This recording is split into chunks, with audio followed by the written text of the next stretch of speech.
Lockdown था मुंबई में, मखदूम माहिम शरीफ की मज़ार शरीफ है, लोग गए होंगे ना भाई। माहिम शरीफ बहुत बड़े बुजुर्ग हैं, कुतुब कोकन कहलाते हैं। उनकी मज़ार शरीफ से आगे एक चौराहा है, चौराहे पर पुलिस वाले लगे हुए थे। 3 लड़के मुसलमानों के, वो बाइक से जा रहे थे। उन पुलिस वालों ने उनको रोका। रमजान के दिन थे और 3 बजे दोपहर का वाकया है। उन लोगों ने कहा कि रुको रुको रुको, वो तीनों लड़के रुक गए। तो पुलिस वालों ने कहा कि ये बताओ तुम लोग कौन हो? कहा कि साहब हम मुसलमान हैं। कहा अच्छा, कहाँ जा रहे हो? तुम्हें पता है कि लॉकडाउन चल रहा है? बोले साहब थोड़ी सी ढील हुई है लॉकडाउन में। बोले वो सुबह 1 घंटे की हुई है, अभी लॉकडाउन चल रहा है। कहाँ जा रहे हो? बोले साहब वो रमजान का महीना है, भिंडी बाजार में कपड़ों की मार्केट है, सोचा कि 2-4 जोड़े कपड़े ईद के अपने जाके खरीद लें, पता नहीं आने वाले वक्तों में और सख्ती न हो जाए।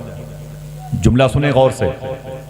पुलिस वालों ने कहा कि अच्छा तुम लोग भिंडी बाजार जा रहे हो? कहा। उन लोगों ने कहा ये बताओ, मारेंगे नहीं तुम लोगों को, उसूल तोड़ रहे हो। लॉकडाउन में दिन में 1 बाइक पर 2 बाइक पर 3 लोग निकले हो, मारेंगे नहीं। इतना बता दो कि तुम्हारे यहां जो दोपहर में नमाज पढ़ी जाती है उसका नाम क्या है? सुनो असरावल कला में 12 साल से हुजूर की महफिल सजाने वालों। हिंदू पुलिस वालों ने कहा कि सिर्फ इतना बता दो कि तुम्हारे यहां जो दोपहर में नमाज पढ़ी जाती है उसका नाम क्या है? तो उन मुसलमानों ने कहा कि उसको बोलते हैं ज़ुहर, जो सुबह को पढ़ी जाती है, फज्र और फिर ज़ुहर। मुसलमानों ने कहा अच्छा सही जवाब है, अब फिर भी नहीं मारेंगे, एक और जवाब दो। कहा क्या? कहा तुम लोगों ने वो नमाज पढ़ी कि नहीं पढ़ी? सुनिए, तुम लोगों ने, उन लोगों ने इनसे पूछा मुसलमानों से, तुम लोगों ने वो नमाज पढ़ी कि नहीं पढ़ी? तो मुसलमानों ने कहा साहब नहीं पढ़ी, नहीं पढ़ी। कहा अच्छा। अब पुलिस वालों को जवाब मिल गया। उन लोगों ने एक और सवाल किया, ये बताओ कि तुम लोग रोजे से हो कि नहीं? सीने पर हाथ रख के फैसला कीजिएगा। त्रिपुरा के हालात पढ़ने वालों, अपने घरों में रखी हुई कुरान को नहीं पढ़ोगे तो ये एक दिन इसका भी वही हाल होगा, अल्लाह माफ फरमाए। अगर मोहल्ले की मस्जिद के मीनार हमारा इंतजार करते करते थक जाएंगे तो कोई उनको भी गिरा देगा। अगर हमारी बहन बेटियां बेपर्दा ये रोशन बाग और घंटा घर चौराहे पर इलाहाबाद में घूमने लगेंगी ना, परफ्यूम लगा लगा के, दुपट्टे के बगैर, तो एक दिन उनका भी वही होगा जो गुवाहाटी और आसाम में हुआ है। वो दिन दूर नहीं है। हम दूसरी लड़कियों की तरफ जाएंगे, लड़कियां गैर मर्दों की तरफ, गैर मुस्लिमों की तरफ जाएंगे। सिस्टम तो हमने खराब कर रखा है।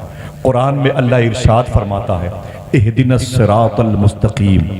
आप दुआ करते हो, नमाजों में जब पढ़ते हो तो ये जरूर कहते हो ऐ अल्लाह हमें सीधे रास्ते पर चला। कौन कौन इस आयत को पढ़ता है? हाथों को उठा के बताएं। कौन कौन इस आयत को पढ़ता है नमाज में? हाथ को उठा के बताएं। मुश्किल से 30%। और बकिया लोग क्या अखबार की हेडिंग पढ़ते हैं नमाज में? वो करीब करीब सब तो पढ़ते हैं ना भाई, बताएं सब पढ़ते हैं? क्या है ये? इहदिनस सिरातल मुस्तकीम, ऐ अल्लाह हमें सीधे रास्ते पर चला।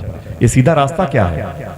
अगर कोई कह दे, आप किसी से पूछें कि भाई लखनऊ जाना है इलाहाबाद से, वो सीधा रास्ता क्या है? वो कहेगा आप चले जाओ बेली, चले जाओ बेली से फाफामू होते हुए आप नवाबगंज, नवाबगंज से कुंडा, कुंडा से ऊंचा हार, ऊंचा हार से रायबरेली, रायबरेली से आप लखनऊ चले जाइएगा। यही तो सीधा रास्ता है लखनऊ इलाहाबाद से। और अगर कोई कहे उसको मैप के जरिए से पता चल गया कि यही रास्ता है, लेकिन उस रास्ते से नहीं जाऊंगा, बोले फिर? बोले मैं पहले जाऊंगा सिकंदरा, फिर बोले प्रतापगढ़ जाऊंगा, और प्रतापगढ़ से अमेठी जाऊंगा, अमेठी से फिर मैं कुंडा आऊंगा, कुंडा से फिर सांगीपुर जाऊंगा, सांगीपुर से फिर मैं लालगंज बैसवारा होकर के रायबरेली की तरफ जाऊंगा, फिर वहां से कानपुर की तरफ जाकर के आगे दाएं तरफ से मुड़ूंगा, फिर एयरपोर्ट पे जाके निकलूंगा। लोग कहेंगे बेवकूफ है, इसे रास्ते का पता था, ये 300 किलोमीटर का सफर किया है। आप कुरान में पढ़ते हैं ऐ अल्लाह हमें सीधे रास्ते पर चला। ये सीधा रास्ता किसे कहते हैं? ये वही रास्ता है जिस रास्ते पर चल करके अल्लाह उसके रसूल को राजी किया जा सकता है। इस रास्ते से हट करके नुकसान कितना है, इसी के बारे में कुछ बातें मैं बताऊंगा आपको। आपके हाथ पांव जोड़ के गुजारिश करता हूं कि बातों को सुन लीजिएगा। शायद आपको अगले जलसे में अगर बहुत दिन के बाद जाने की तौफीक मिली तब भी यही बातें इंशाअल्लाह काम आएंगी। इंशाअल्लाह बोलो। पुलिस वालों का पहला सवाल था कि तुम लोग कहाँ जा रहे हो? बोले भिंडी बाजार। क्या करने? बोले कपड़ा खरीदने। दोपहर में जो नमाज पढ़ते हो नाम क्या? बोले जोहर की। बोले सही बताना, मारेंगे नहीं। वो पढ़ी कि नहीं पढ़ी? लड़कों ने क्या कहा? ऊंची बोले नहीं पढ़ी। आखिरी सवाल पुलिस वालों का, ये बताओ ये महीना कौन सा चल रहा है? उन लोगों ने कहा कि रमजान का, रोजे रखने का महीना है। पुलिस के लोगों ने कहा सही बताना, तुम लोग रोजे से हो कि नहीं? सुनिए रुबील भाई, सुनिए आप क्या कहा? तुम लोग रोजे से हो कि नहीं? मुसलमान लड़कों ने कहा नहीं, रोजे से नहीं है। आप यकीन करें, उन लोगों ने उन लड़कों को मुर्गा बना के 20-20 लाठियां मारी, 20-20 लाठियां मारी, उनके हाथ पांव तोड़ दिए। मालूम किस बात पर पुलिस वालों को गुस्सा आया था? एक पुलिस वाला अपनी पेशानी पकड़ के पीट रहा था अपने हाथ से और कह रहा था तुम जालिम लोग समझते नहीं, अपना वकार नहीं समझते, अपना स्टेटस नहीं समझते, अपना लेवल नहीं समझते, अपनी वैल्यू नहीं समझते। कहा क्या हुआ साहब, इतना मार रहे हैं? कहा सुन, पूरी दुनिया में वायरस था, चाइना टूट गया था, दुनिया के 200 मुल्कों में करीब सारे मुल्कों में वायरस ने पैर जमा लिया। न जाने कितनी औरतें बेवा हो गई, न जाने कितने बच्चे यतीम हो गए, न जाने कितनी बिल्डिंगों में रहने वाले कब्रिस्तान चले गए। यहाँ तो गुजरात में चिमनियां जल गई। इलाहाबाद में मजहर इलाहाबादी मेरे दोस्त है, वो कहते हैं कि आसिफ भाई एक दुकान में रसूलपुर में 80 कफन एक दिन में बिका है। डॉक्टर अयूब साहब लखनऊ कहते हैं कि आसिफ भाई मेरे घर के बगल की कब्रिस्तान में एक दिन में 150-150 मुर्दे आए हैं। वो पुलिस वाला कहता है जालिम कहीं के, तेरे रमजान के आने से 6, 7, 8, 10 दिन पहले मेरी बीवी ने मुझे वर्दी पहनकर जब घर से बाहर निकलते हुए देखा, उसने कहा पापा आप मत जाइए। मेरी बीवी ने कहा कि आप सर्विस मत ज्वाइन कीजिए, आप इस्तीफा दे दीजिए। मैंने क्यों? बोले नहीं, अब ये वर्दी उतार दो, बाहर मौत टहल रही है, डर लगता है कहीं बाहर निकलो वायरस ना पकड़ ले। तो मैंने अपनी बीवी और अपनी बेटी से एक जुमला कहा था। मैंने कहा मेरी बीवी मेरी बेटी परेशान मत हो, 5 और 6 दिन और बाकी हैं, एक महीना रमजान का आ रहा है, एक महीना रमजान का आ रहा है। बोले इस महीने में क्या होता है? तो मैंने कहा ये मुसलमानों का महीना है, इसी महीने में बीमारियां दूर होती हैं। हाय हाय, इसी महीने में लोग कुरान पढ़ते हैं, इसी महीने में मदीने वाले पर मुसलमान दुरूद पढ़ते हैं, इसी महीने में रातों को उठ करके मुसलमान कुरान की तिलावत करता है। मेरी बेटी परेशान मत हो, मुसलमानों के रमजान को आने दे, जब ये रमजान का महीना आएगा तो बीमारी दूर हो जाएगी। मेरी बच्ची ने 3 रमजान आने से पहले कहा अब्बू वो महीना रमजान का आया कि नहीं आया? मैंने कहा कि बेटी क्यों? तो मेरी बेटी कहती है कि अब्बू बात दरअसल ये है कि उस महीने का हम भी इंतजार कर रहे हैं, हमारी सहेलियों को उस महीने का इंतजार है ताकि मुसलमानों का रमजान का महीना आए, मुसलमान कुरान पढ़ें, बीमारियां दूर हो जाएं, मुसलमान रोजा रखें, बीमारियां दूर हो जाएं, मुसलमान गरीबों को खुश रखें, बीमारियां दूर हो जाएं, मुसलमान हुजूर पर दरूद पढ़े, अल्लाह का जलाल कम हो जाए। वो कहता है मेरी बेटी को तेरे रमजान का इंतजार था, मेरी बेटी की सहेलियों को इस रमजान का इंतजार था, मेरी बीवी को इस रमजान का इंतजार था। हम हिंदू मजहब के हैं वो कहता है, लेकिन हिंदुओं के मोहल्ले में ये बातें हो रही थी, परेशान मत हो, मुसलमानों के रमजान को आने दो, ये रमजान में जितना कुरान पढ़ेंगे उतनी बीमारियां दूर होंगी।